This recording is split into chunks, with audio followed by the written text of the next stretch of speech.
Okay.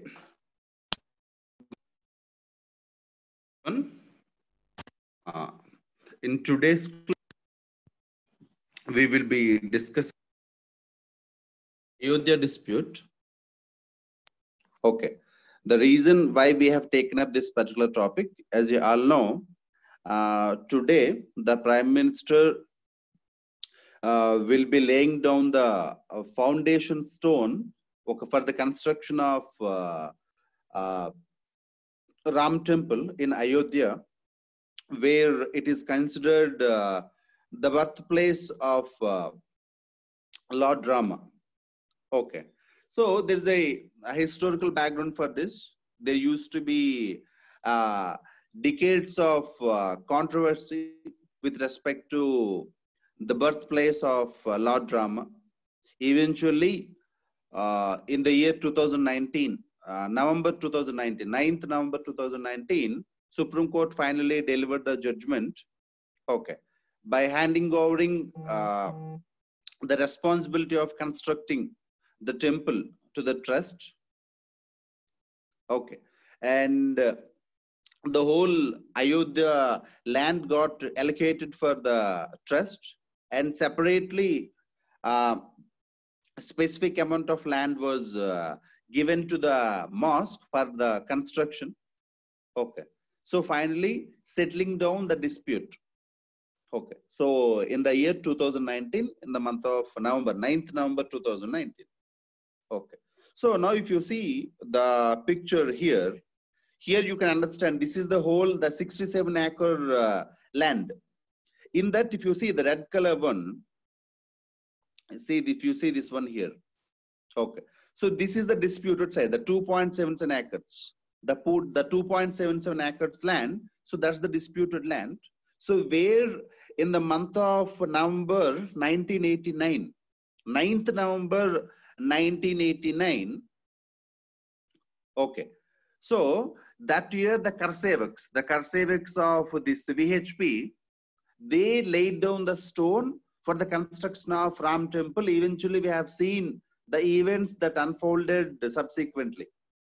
Okay. Rath Yatra, later Babri Masjid collapse, and all the subsequent events that we will be discussing.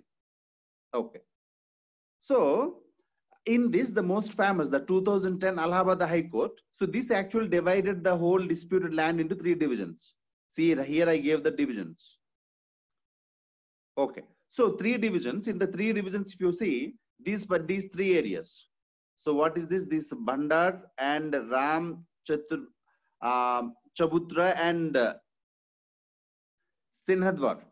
This Sita Rasoi, Sita Ki Rasoi. These 3 places will be handing over to the, there is a akhara called as Niromi Akhara, and the mosque that should be handed over to the what you call the work board. Okay. And the rest should be handed over to the trust for the construction of the temple.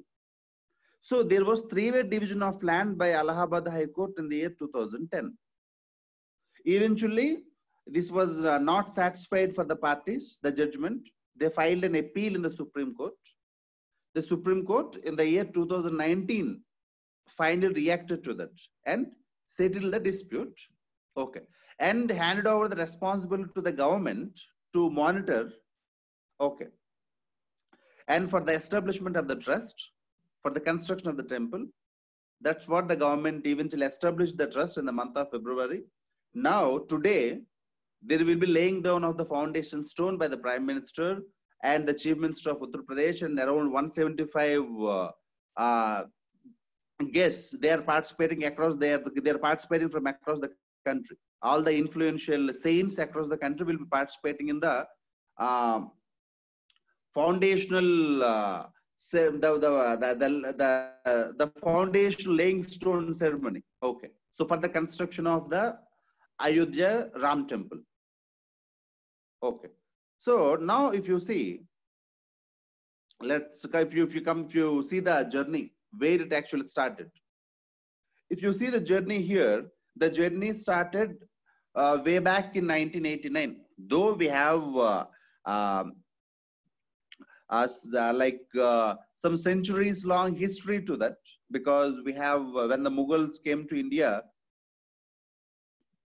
that time we have seen some of the temples were vandalized. Okay, so in the initial days, so till their permanent settlement took place in India, suppose if you see with the entry of Akbar, so Akbar promoted religious harmony. But some of the rulers that time, according to that time's circumstances, okay, some of the temples were demolished. So one such temple was this Ayodhya, this Ram temple at Ayodhya. But this Ram temple at Ayodhya is very sentimental for the Hindu religious beliefs, because they consider that as the birthplace of Lord Rama. So those who believe in the Hindu religious system, they consider Lord Rama as the a famous deity for them. At the same time, Ayodhya was the birthplace of Lord Rama. Okay. So religious purpose, in terms of religious purpose, this particular place got very prominence. Since its demolition, so there used to be politics over it. But after that, though there were politics, that they were to some extent sidelined. So due to the freedom movement, eventually they resurfaced post-independence. After India getting independence, in the initial years also they were not resurfaced, because in the initial years, we know there used to be dominance of this nationalistic sentiment. We just got independence, we have to develop this country, and that too under the leadership of Jawaharlal Nehru. Okay, so these kind of issues were sidelined. But by 1980s, when the political crisis took place in the country, okay, on one side, in 1970s also we have seen the emergency, and after that we have seen the death of Indira Gandhi by 1984. We have seen coming up of Rajiv Gandhi as the prime minister in 1984 itself. He came back to power with thumping majority, with more than 400 plus seats. Okay, but on the other side, there is a wave.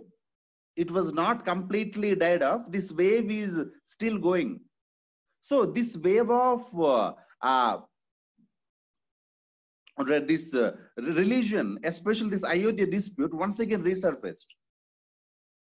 This time, it provided very good opportunity for those, especially for the Karsevaks, under the leadership of this VHP, Vishwa Hindu Parishad. Okay, it provided a very good opportunity in the late 1980s to the VHP and its foot soldiers. Why? We have the political situation that time. Okay, it's very kind of critical situation. That time, the Adan Congress, it was reeling under lot many issues. Suppose, for example, this Rajiv Gandhi, he failed heavily when it comes to the tackling this LTTE dispute in Sri Lanka. Okay. So along with that, the rise of second wave of what you call militancy in Kashmir in 1990s. Okay. Along with that, we have seen the Bofors scandal. So because of all these issues, that time Congress government was literally cornered. And there comes another famous politician, VP Singh, Vishwanath Pratap Singh.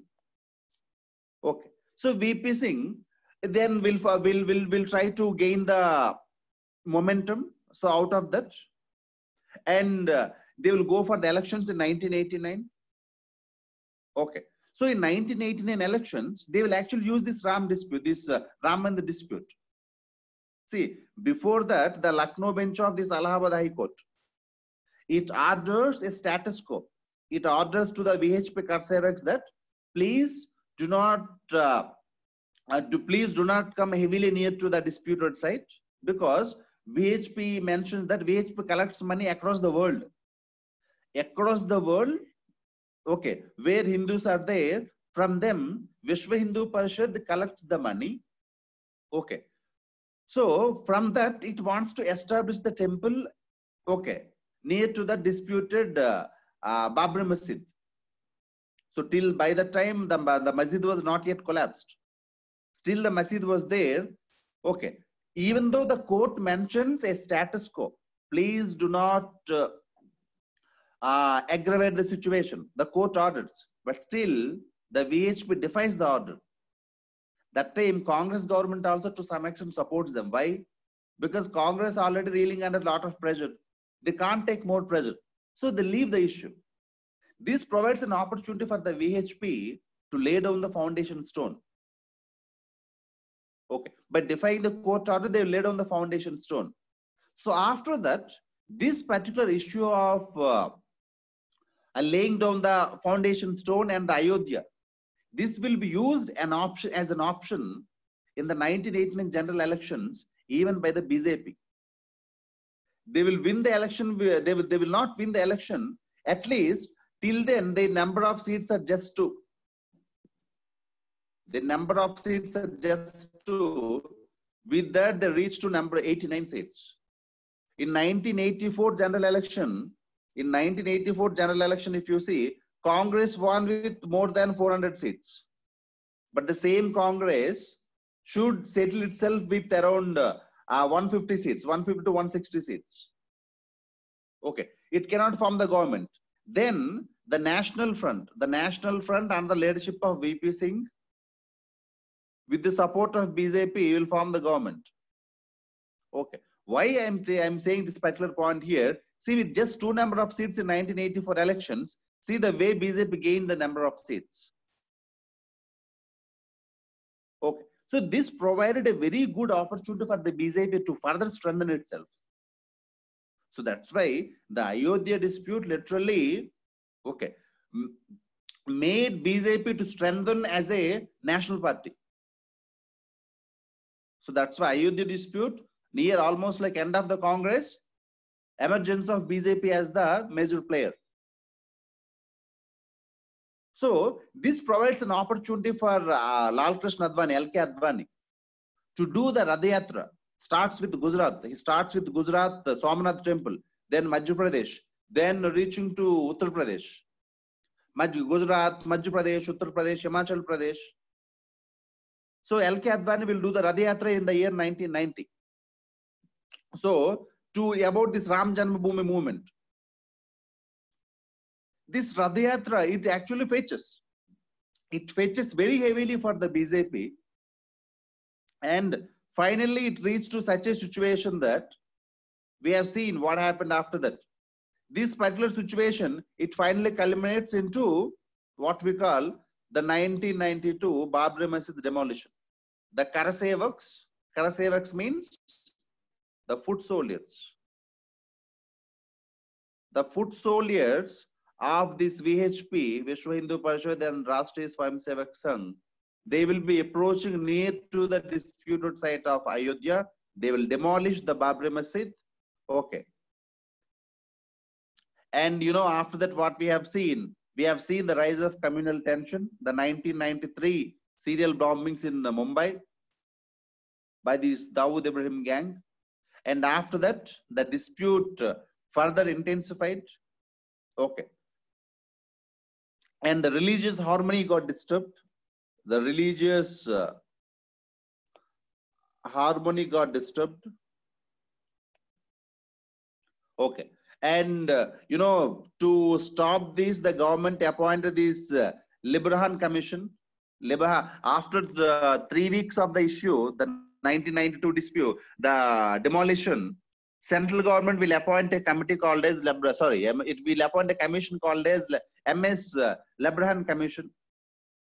So this Libraham Commission was given the mandate to submit the report in 3 months.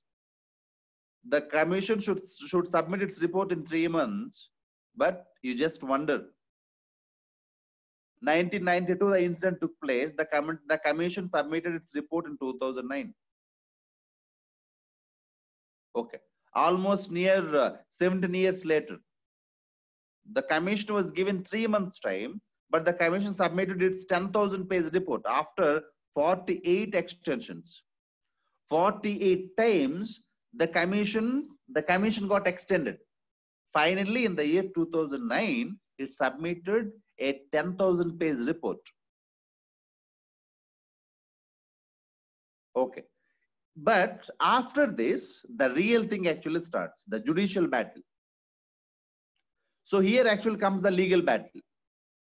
So here what actually will happen is like, then the case eventually will be taken up to the, before that, after happening of the demolition and all, the case will be taken up to the Allahabad High Court in Uttar Pradesh.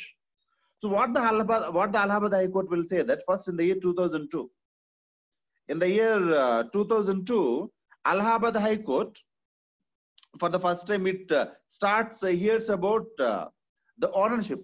That's why till from 2002 onwards, it becomes a title issue. Title means here what? The ownership. Who owns the title? Okay. So at the same time, this Allahabad High Court, it also appoints Archaeological Survey of India. It appoints Archaeological Survey of India to find out the evidence whether previously there was a presence of that temple or not before the demolition of it and construction of the masjid in the 15th century, in the 16th century, around 1500s. So this Archaeological Survey of India, interestingly, finds out the presence of Ram temple evidence before the construction of Babri Masjid in the year 2003. So in 2003, Archaeological Survey of India found evidence of the presence of a temple under the mosque. So this definitely provides an opportunity for the BJP to strengthen its campaign. So this is what actually BJP also expects in 2004. But due to the other circumstances, it could not able to win the election, because by that time it could not able to gain the national sentiment. But still it provided an opportunity for the BJP to energize, to strengthen its cadre. Okay. But still the dispute not yet resolved. The court not yet pronounced its judgment. Okay. Then after that, finally in the year 2010, Allahabad High Court in the year 2010 comes up with the judgment. So as per this judgment in the year 2010, the land, the 67-acre land of this Ayodhya will be divided into three parts. One third will be given to the Ramlala. Ramlala means the deity. Okay. One third to the Sunni Waqf Board. One third to the Sunni Waqf Board. WAQF, Waqf. Okay. And this Akar, this Niromani Akar, this is the one who is claiming control over the land. So to this also one third. So total the whole land got divided into three parts, and one third was given for the deity, one third for the trust. Okay, the one that was claiming for so many years, and one third for the Waqf Board. Okay, so this was the judgment given by the Allahabad High Court in the year 2010. It's a three-judge bench of the Allahabad High Court. But all the parties to the dispute, they will not accept the judgment given by the Allahabad High Court. Eventually, they will take up the issue to the Supreme Court. In the year 2011, okay, the dispute will be taken up to the Supreme Court because they want a review of the judgment of Allahabad High Court, because they were not satisfied with the pronouncement of the judgment of Allahabad High Court. Then the case will be taken up to the Supreme Court. So in this way, finally in the year 2011, the case ended up at the Supreme Court doorsteps. Now how the Supreme Court reacted? This is the question. So finally, how the Supreme Court reacted? End of the legal battle. How the Supreme Court reacted?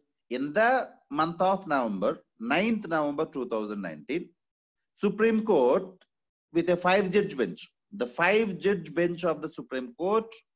So in that, one of the members, the other Chief Justice also, Ranjan Gogoi, okay, they pronounces the judgment with respect to the Ayodhya dispute. According to them, the disputed land belongs to Ramlalla, the deity of Lord Rama. And it mentions that the whole land should be handed over to the trust that should be created by the central government that manages the Ayodhya temple in a separate place near to the temple. Okay, land should be provided for the construction of the mosque. Okay, so this was the judgment that was pronounced by the Supreme Court on 9th November 2019. Okay, so that was the final judgment on the Ayodhya dispute. The issue got dragged for years, for almost 8 years, and eventually on 9th November 2019, the curtains were down, okay, for the dispute of Ayodhya land. Okay, so as a reaction to the Supreme Court judgment, in the month of February, central government creates one committee. Okay, so it sets up one committee. The name of the committee is like Akila. There was some name for the committee. Yeah, Sri Ram Janmabhoomi Tirtha Kshetra. Sri Ram Janmabhoomi Tirtha Kshetra. This is the trust. Sorry, not committee. This is the trust that was created by or set up by the central government. Okay, so this trust now will take care of the construction of the temple at the Ayodhya, and eventually now they plan for laying down of the foundation stone for the construction of the temple at the Ayodhya. So for that, Prime Minister will be presenting. Prime Minister will be laying down the foundation, the silver brick, brick of the foundation stone, the 40 kilo silver brick. He will lay down the foundation stone along with the Chief Minister of Uttar Pradesh. Okay, along with the famous saints of the country, around 175 guests. So they will be presenting today to lay down the foundational ceremony of the temple construction. Okay, for Lord Ram. So this is the dispute started in 1989. It doesn't mean that it started only in 1989. So we have a history for that. Okay. But if you see in the recent past, where it exactly started, if you see the recent chronology, then you can take the 9th November 1989, ended 9th November 2019. And 5th August, the first laying of the foundation started. Okay. Now, 5th August 2020, once again, they are laying down the foundation stone for the construction of the temple. So this is the whole political saga, political and religious saga that took place near to the Ayodhya, where once believed the presence of Lord Rama was there. Okay. So this was the whole dispute. And there were multiple reactions to that. Now, let us come to the reactions. Different sections of the society reacted differently to this particular issue. Okay. Some considered as at least after a long gap, justice got provided. Some considered that no, okay, it's a titular issue. See, if that is the case, there are many places where the titles were taken. Suppose, for example, the land was in the name of one person. Okay. So that Iqbal Ansari something. So he was the final litigant of this particular dispute. Okay. So eventually the issue got ended, but some sections of the society got satisfied, some sections were not satisfied. Irrespective of all these things, what we should understand from this particular issue, especially in civil's point of view. So we are here to link this particular issue to secularism. Okay, because India is a secular country. We believe in the concept of unity and diversity. Okay, so we want to give equal importance to all the religions. We do not want to discriminate one religion against another, because it is, even in the constitution, at the constitution level, it is not at all acceptable, because constitution does not discriminate one religion against another religion. There is no state religion in the country. Okay. So in that context, okay, finally the dispute got resolved. We should be very much happy for that. But at the same time, we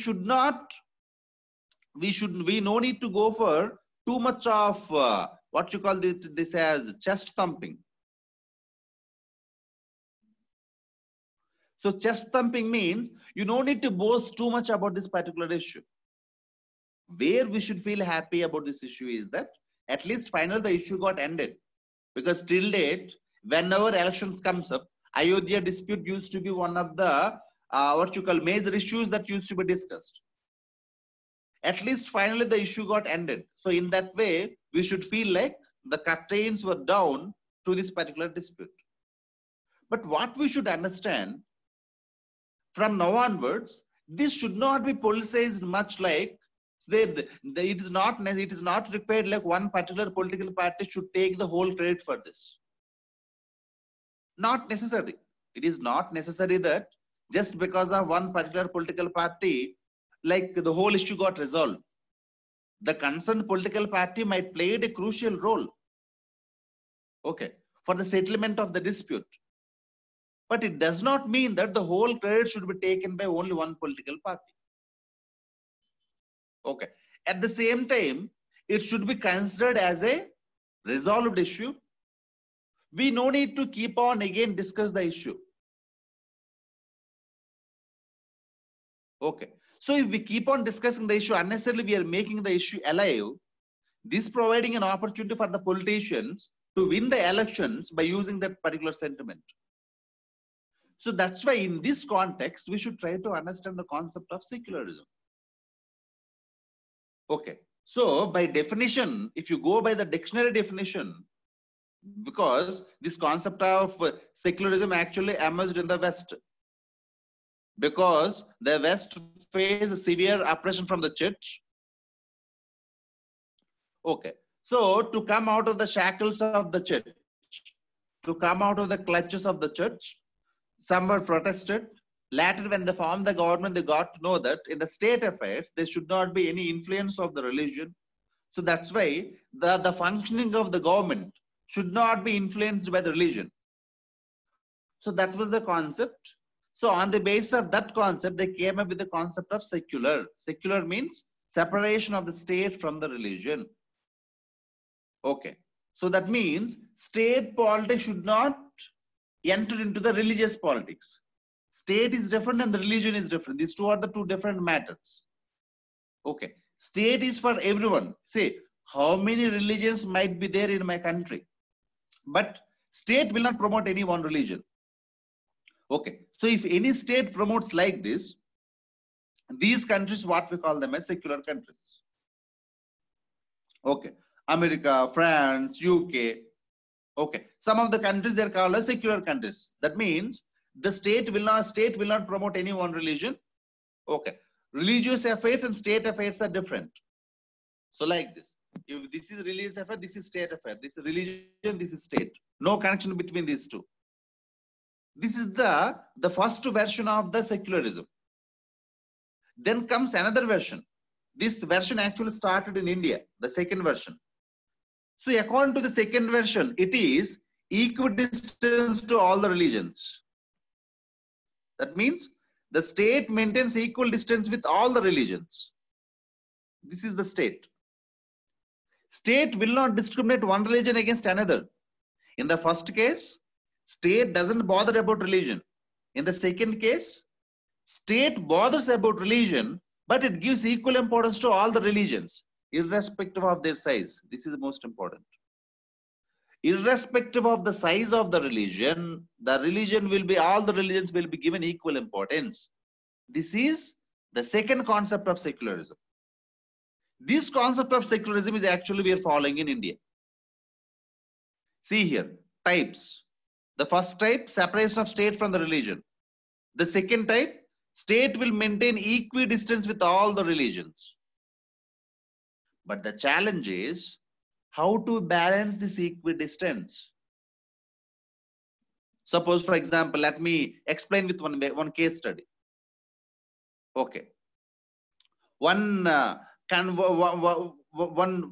one concerned head of the, like suppose consider that one prime minister, okay, whenever if there is any one particular religious festival happens, he attends that. If there happens another religious festival, but he won't attend that. But in the in the Indian way of secularism, he maintains that we will give equal importance to all the religions. But the prime minister attending only one religious function, but not to the other religious functions. What kind of doubts it may create? The state is promoting. So what kind of doubts it may create? It looks like the state is promoting only one kind of religion, but not the other. So these are actual challenges to secularism. Okay. So if the dignitaries of the country, if the top dignitaries, the prime minister, the judges, the politicians, okay, if the share stays with religious leaders, there is nothing wrong with that. There is nothing wrong with the politicians sharing stays with the religious leaders. But when it becomes wrong, when you're sharing the stage only with one group of religious people, okay, but there you justifies that it is up to my choice. It is up to my choice whether to join or not to join. But the challenge is the way you are providing as an example to others. So this is the challenge. Right now, with the current Ayodhya dispute or the present issue, why some of them making this as an issue is that it's a religious affair, but if prime minister, chief minister, everybody involves into this particular issue, it may provide the color of what you call like favoring one religion against other. But if you take the historical background of secularism in India, for long we are promoting secularism in India. We have our own version of secularism. That's why Sanatan Dharma. In our Sanatan Dharma, we have our own way of life. We have Vasudhaiva Kutumbaka, universal brotherhood.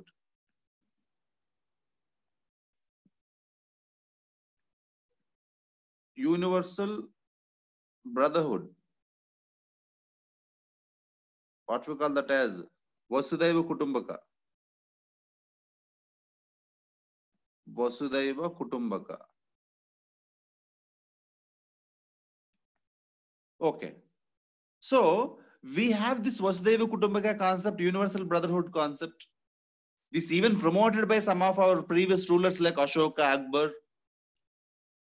Okay. Even in independent India also, in our constitution, the 42nd Constitution Amendment Act.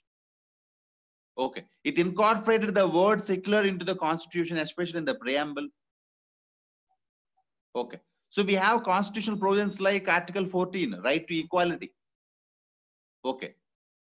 Equality before the law, that means irrespective of your caste, creed, religion, all are equal in the eye of the law.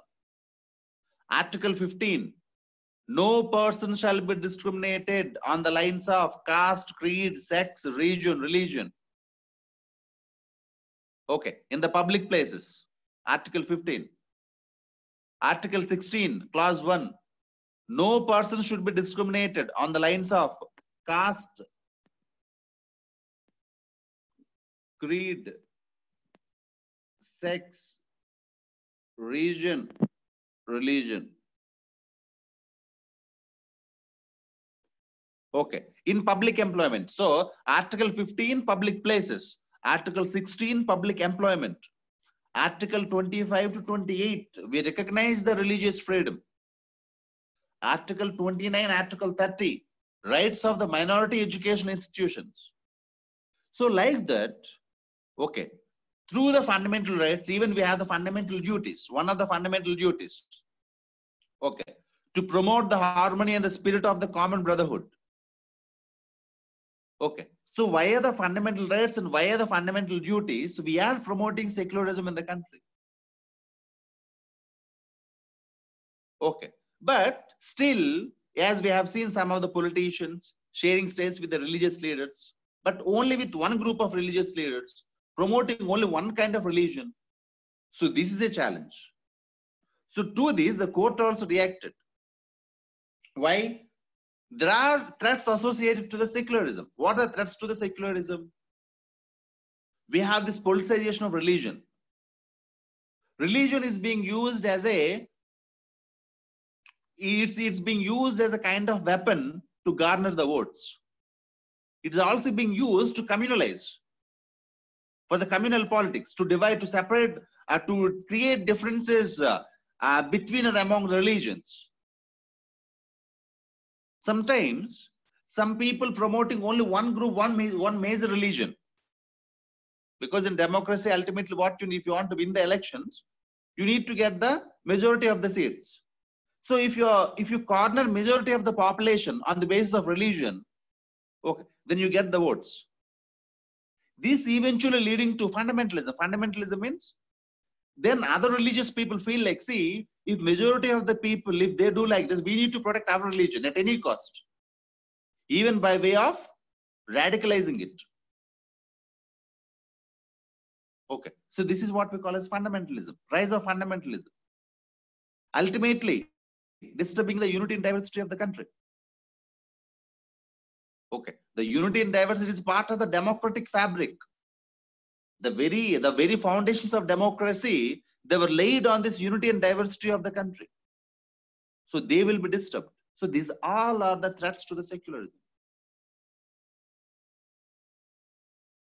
Okay, so finally, the Supreme Court reacted to this particular issue. That's why in the year 1995, the Supreme Court mentioned that the term Hindutva in the year 1995, Supreme Court mentioned is a way of life. Hinduism is a way of life. So this Hinduism is a way of life was actually being misused by the politicians later. Then they started using the word Hindu and dividing people on the lines of Hindu religion. Okay, first of all, if you take Hindu religion, it's a way of life. So every religion that is in the Indian subcontinent, okay, they have the Hindu way of life, the Hindu way of life. That's why some people say the Indian Muslims are different from the rest of the world's Muslims, because they have their own Indian culture. Okay, the Islamic religion might be originated in somewhere in West Asia, but if you see the culture-wise, the Indian Muslims, they have their own culture. They have their own way of Indian subcontinental life. Okay, but when the Supreme Court mentioned Hindu as a way of life, okay, so this started being misused. But in the same Supreme Court in 2017 mentioned that no use of religion in the politics. But the court did not mention where it should be stopped. Court just mentioned in 2017 judgment that religion should not be used in politics. But how can you stop it? For that, the court mentioned electoral reforms. So court did not say anything. So with these judgments, we can also say that court also, it is like sometimes it is saying Hinduism is a way of life. Again, the same court is saying that you should not use religion in the politics. But how will you balance? How will you balance religion from politics? Who will control this? Who will regulate this? That's the question. Even till date, during the time of elections, it's the most common form. Dividing people on the lines of religion is the most common form of campaign during the time of elections.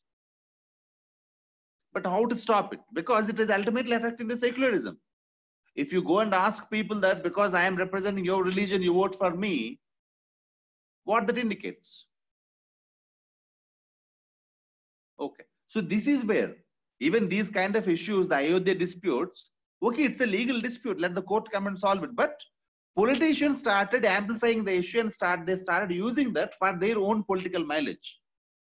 So this is the challenge. Okay. So how to overcome this challenge? So finally, religious harmony, value-based education. So finally, obviously, we have to give a soothing touch, some kind of optimistic conclusion. So that definitely comes with value-based education, the one that promotes religious harmony, secularism. Okay, the one that promotes rationality rather than following the dogmatic practices. Okay, you should think in a rational way while criticizing others. Okay. At the same time, we should encourage, the state also should encourage programs for the promotion of this religious harmony, like what we have this Ek Bharat, Shresth Bharat. So this is for state-wise cross-cultural understanding. In the similar way, we should have the cross-religion understanding. For that, the state should come up with the programs. Finally, if you maintain religious harmony, then only we can maintain the unity and diversity. And finally, the peace and what you call tranquility of the country. If not, as Mahatma Gandhi mentioned, an eye for an eye. An eye for an eye will make the whole world blind. This is what we will see. If that not to happen, then definitely religious harmony, cross-religious understanding is very much essential. So that's about Ayodhya dispute and the recent issue and where that to be related. With that note, I'm ending the topic. Thank you.